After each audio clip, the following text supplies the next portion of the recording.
जैसे ही फजर का बाप आग बगोला होगा और फजर से कहेगा कि तुमने शेर को ठीक किया है, तुमने मेरी नाफरमानी की है, दफ़ा हो जाओ मेरे घर से। फजर को वहाँ से निकाल देगा तो फजर और शेर राब्ते में है मुसलसल। जैसे ही लोग बातें कर रहे हैं वो सारी की सारी बातें सच तो होने वाली हैं, लेकिन फजर और शेर हिम्मत नहीं हारेंगे।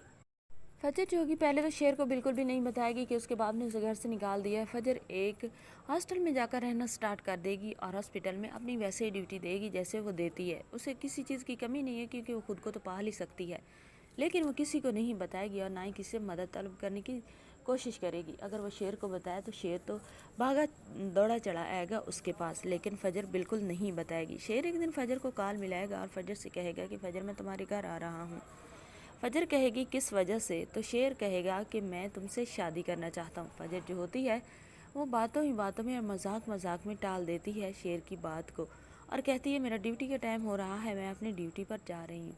कॉल बंद हो जाती है। दूसरे दिन शेर जो होता है वो तो टपक पड़ता है अपनी माँ को लेकर शुजात अली ख़ान के घर। जैसे ही वो शुजात के घर जाता है तो वो पूछता है कि फ़जर कहाँ है, और जो शुजात अली ख़ान होता है और काका साहब और जो फ़जर की माँ होती है वो पूछते हैं कि ये अब यहाँ पर तुम क्या लेने के लिए आए हो।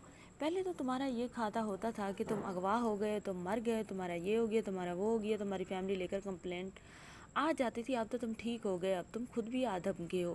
पहले तुम लोगों ने हमें कम जलील कर लिया कि अब क्या बच गया है बाकी। जो फजर की माँ होती है शेर के सामने वो तो फटी पड़ती है। तो जो होता है शेर वो कहता है कि आंटी मैं फ़जर को मिलने के लिए आया हूँ आप लोगों का, और फ़जर का शुक्रिया अदा करने के लिए आया हूँ, और एक चीज़ आपसे बहुत आपकी कीमती मांगने के लिए आया हूँ। तो जो होती है फ़जर की माँ वो पूछती है क्या मांगने के लिए आए हो, हमारे पास अब क्या बच गया है, सिर्फ़ और सिर्फ हमारे अब मजाक उड़ाने के लिए आए हो मेरी बेबसी का और मेरी बेटियों की बेबसी का। शेर जो होता है वो कहता है कि आंटी क्या हो गया, फ़जर ठीक तो है। तो जो होती है फ़जर की माँ वो कहती है कि फ़जर ठीक नहीं है, फ़जर यहाँ पे है ही नहीं, मुझे क्या पता ठीक है या नहीं, तुम्हारा ही किया धरा है और करम नवाजी है तुम्हारे ख़ानदान की, मेरी बेटी को मुझसे छीन लिया। शेर जो होता है वो तो बुलखला उठता है, वो कहता है कि आंटी अब क्या कह रही हैं, सच बताएं फ़जर किधर है, फ़जर ठीक तो है। तो फ़जर को क्या हो गया है, किधर है फ़जर।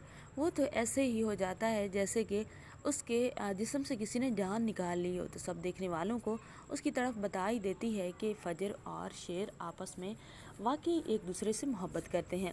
फ़जर की माँ कहती है कि फ़जर के बाप ने उसे तुम्हारी वजह से घर से निकाल दिया था, अब मुझे नहीं मालूम वो कहाँ है, किसी हॉस्टल में रहती है। तो जो होता है शेर वो नंबर ट्रेस करता है फ़जर का और वो हॉस्टल पहुँच जाता है। तो वहाँ जाकर फ़जर से कहता है कि ये क्या है फ़जर, आखिर तुमने मेरा इतने मुश्किल वक्त में साथ दिया और जब तुम पर मुश्किल वक्त आया तो तुमने मुझे बताना भी गवारा नहीं किया। मैंने ये उम्मीद तो कभी भी नहीं लगाई थी तुमसे कि तुम इतनी बुज़दिल और कमज़ोर लड़की हो सकती हो कि तुम मेरे से भी, अपने चाहने वालों से भी तुम ये सब छुपाओगी। तो फ़जर जो होती है वो कहती है कि शेर तुम अभी अभी ठीक हुए थे, मैं नहीं चाहती थी कि दोबारा तुम्हारे ज़हन पर कोई ऐसा बोझ डालूं